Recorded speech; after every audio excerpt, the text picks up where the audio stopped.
श्री हरिवायुगुरुभ्यो नमः। ओं वंदे विष्णुं नमामि श्रियमथ च भुवं ब्रह्मवायु च वंदे गायत्रीं भारतीं तामपि गरुडमनन्तं भजे रुद्रदेवं देवीं वंदे सुपर्णीमहिपतिदयितां वारुणीमप्युमां ताम् इंद्रादीन् काममुख्यानपि सकलसुरान् तद्गुरून् मद्गुरूंश्च अभ्रमं भंगरहितं अजडं विमलं सदा आनन्दतीर्थमतुलं भजे तापत्रयापहम्। पूज्याय राघवेन्द्राय सत्यधर्मरताय च भजतां कल्पवृक्षाय नमतां कामधेनवे। पृथ्वीमण्डलमध्यस्थाः पूर्णबोधमतानुगाः वैष्णवाः विष्णुहृदयाः तान् नमस्ये गुरून् मम। आपादमौलिपर्यन्तं गुरूणामाकृतिं स्मरेत् तेन विघ्नाः प्रणश्यन्ति सिद्ध्यन्ति च मनोरथाः। श्री विद्यासागरमाधवतीर्थगुरुभ्यो नमः। हरिः ओम्।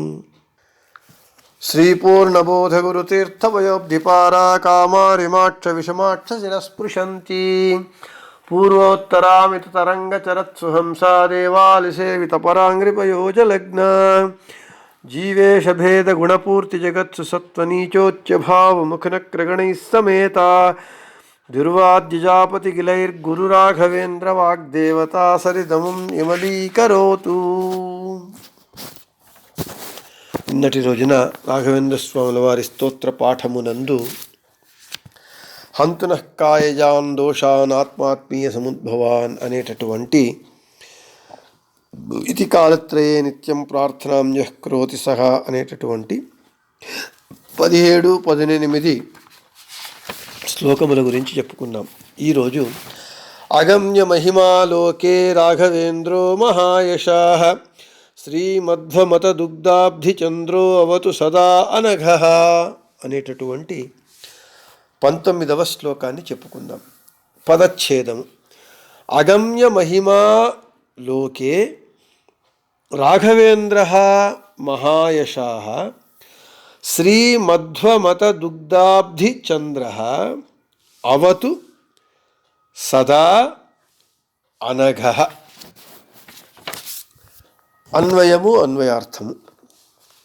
లోకే అగమ్య మహిమా మహాయశాః శ్రీమధ్వమత దుగ్ధాబ్ధి చంద్రః అనఘః రాఘవేంద్రః సదా అవతు. ప్రతిపదార్థము. లోకే ఈ జగత్తునందు ప్రపంచమునందు అగమ్య మహిమ, అగమ్య అంటే తెలుసుకోవడానికి సాధ్యము కానటువంటి మహిమ, మహాత్మ్యము ఉన్నటువంటి మహాయశాః అపార కీర్తి సంపన్నులైనటువంటి శ్రీమధ్వమత దుగ్ధాబ్ధి చంద్రః శ్రీమధ్వ కాంతి సంపన్నమైనటువంటి మధ్వాచార్యుల మతమనేటటువంటి దుగ్ధాబ్ధి పాల సముద్రానికి చంద్రుని వలె చంద్రుని వలె ఉన్నటువంటి అనఘః జననము మరణము మొదలైనటువంటివి ప్రారబ్ధ కర్మవశాత్తు వచ్చిన వాటి వలన వచ్చేటటువంటి రాదగువంటి పాపము దుఃఖము లేనటువంటి రాఘవేంద్ర శ్రీ రాఘవేంద్ర గురు సార్వభౌములు సదా ఎప్పుడు ఎల్లప్పుడూ అవతు కాపాడుగాక అని ప్రతిపదార్థము. ఇక తాత్పర్యం. రాఘవేంద్ర గురు సార్వభౌముల వారి మహిమలు ఈ లోకమునందు అగమ్యములు, అసంఖ్యాకములు, అన్నింటినీ పూర్ణంగా తెలుసుకోవడానికి సాధ్యము కానటువంటివి. అటువంటి ఉత్తమమైనటువంటి కీర్తి కలిగినటువంటి వారు రాఘవేంద్ర గురు సార్వభౌములు.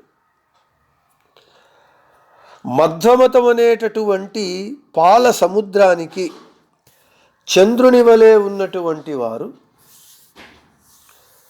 జనన మరణము మొదలైనటువంటివి ప్రారబ్ధ కర్మ చేత వచ్చిన వాటి యొక్క పాపము కానీ దుఃఖము కానీ లేనటువంటి రాఘవేంద్ర గురుసార్వభౌముల వారు ఎల్లప్పుడూ కాపాడుగాక అని తాత్పర్యం. ఇక విశేష వివరణ. అగమ్య మహిమాలోకే రాఘవేంద్రో మహాయశః. ఈ లోకమునందు జగత్తునందు రాఘవేంద్ర తీర్థుల వారి మహిమలు అగమ్యములు. గమ్యము అంటే తెలియతగ్గది, అగమ్యము అంటే తెలియడానికి సాధ్యము కానిటువంటిది. రాఘవేంద్ర గురుసార్వభౌముల వారి మహిమలు సాకల్యంగా, సమగ్రంగా, సంపూర్ణంగా తెలుసుకోవడానికి సాధ్యము కానటువంటి మహిమలు కలిగినటువంటి వారు. అటువంటి కీర్తి సంపన్నులు రాఘవేంద్ర గురుసార్వభౌములు. మనము రాఘవేంద్ర స్వామి వారి స్తోత్ర పాఠమును ప్రారంభం చేయడానికి పీఠికగా మొదటే చెప్పుకున్నాం. రాఘవేంద్ర విజయ కావ్యంలో నారాయణాచార్యుల వారు చెబుతారు, అస్మద్గురూణాం ఆధిక్యం కవి కోవానువర్ణయేత్ తథాపి తత్ప్రసాదేన భక్త్యా కించిద్ వదామ్యహం. మా గురువులైనటువంటి గురుసార్వభౌములైన రాఘవేంద్ర స్వాముల వారి మహిమలను, గొప్పదనాన్ని ఏ పండితుడు తెలుసుకోగలడు?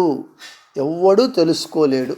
అయినా కేవలము వారి అనుగ్రహము చేత, వారి యందు ఉన్నటువంటి భక్తి అతిశయం చేత కొంత మహిమలను నేను చెబుతాను అని కవికుల తిలకులైనటువంటి పండితోత్తములైనటువంటి రాఘవేంద్ర స్వాముల వారి పూర్వాశ్రమపు మేనల్లుడైనటువంటి నారాయణాచార్యుల వారు తమ కావ్యంలో తెలియజేస్తూ ఉన్నారు. ఆ ఒక్క వాక్యము చాలు రాఘవేంద్రుల యొక్క మహిమలు ఈ లోకమునందు అగమ్యములు, తెలియడానికి సాకల్యముగా, సమగ్రముగా తెలియడానికి సాధ్యము కానటువంటివి అని. ఇక శ్రీమధ్వమత దుగ్ధాబ్ది చంద్రో అవతు సదా అనఘః. మధ్వమతం అనేటటువంటి పాల సముద్రానికి, కడలికి చంద్రుని వలె, పున్నమి చంద్రుణ్ణి చూచినప్పుడు సముద్రములోని అలలు పైకి ఎగిసెగిసి పడతాయి.